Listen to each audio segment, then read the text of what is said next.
Hello, myself Shivangi Lohmi. I'm a legal intern at Lexis and Company. I'm from Yashwant Rao Chavan Law College, Pune, Maharashtra. Today, my topic is waging war under Section 121 of IPC.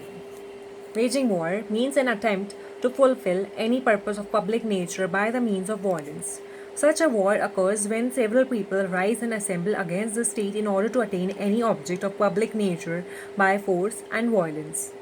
In order to constitute an offence against the state, the purpose and intention are taken into consideration and not the murder or the force.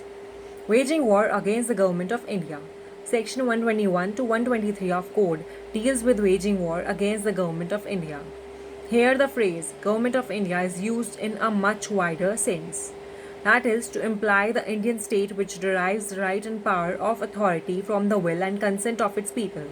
In other words, this expression signifies that although the state derives the power of authority from public international laws, however, such authority is vested by the people of the territory and is exercised by the representative government.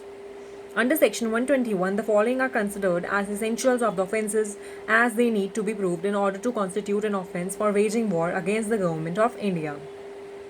The accused must have waged war or attempted to wage war or abetted the waging of war. Such a war must be against the state.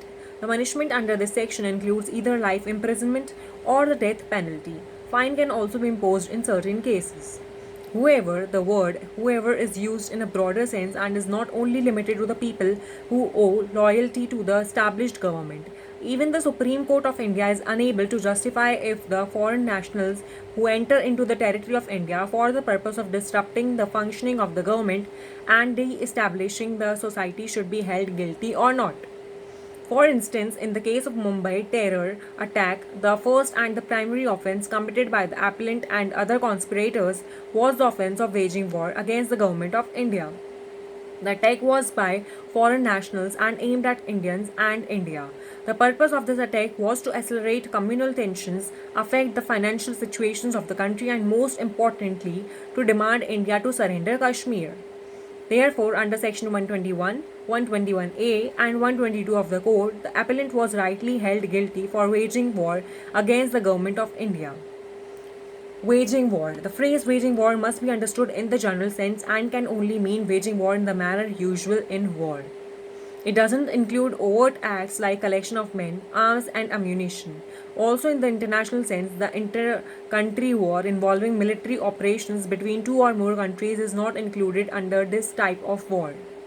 Under Section 121, it has been made clear that war is not conventional warfare between countries. However, joining or organizing an insurrection against the government of India is a form of war. Waging war is a way to accomplish any purpose of public nature by violence. Conspiracy to wage war. Section 121A was added to IPC in 1870. It states that it is not necessary for any act or illegal omission to take place explicitly in order to constitute a conspiracy. This section deals with two types of conspiracy: conspiring to commit an offence, punishable under Section 121 of Code within or without India. Conspiring to over-aware that is intimated by means of criminal force or a mere show of criminal force against the government. Punishment under this section includes imprisonment for 10 years or life imprisonment along with a fine. Such imprisonment can be given by the central government and as well as the state government. Preparation to wage war. Section 122 of IPC deals with the preparation of war. There is a difference between an attempt and preparation for committing the offence. The essentials of this section are collection of men, arms, and ammunition. There must be an intention to wage war or make preparations to wage war for such collection. The accused must participate in such collection. The war must be waged against the government of India. The punishment under this section is either life imprisonment or imprisonment for 10 years along with a fine. For instance, if print material along with other things are found in the room of the accused, then they are neither considered objectionable nor infuriating. Thus, the accused cannot be convicted under this section.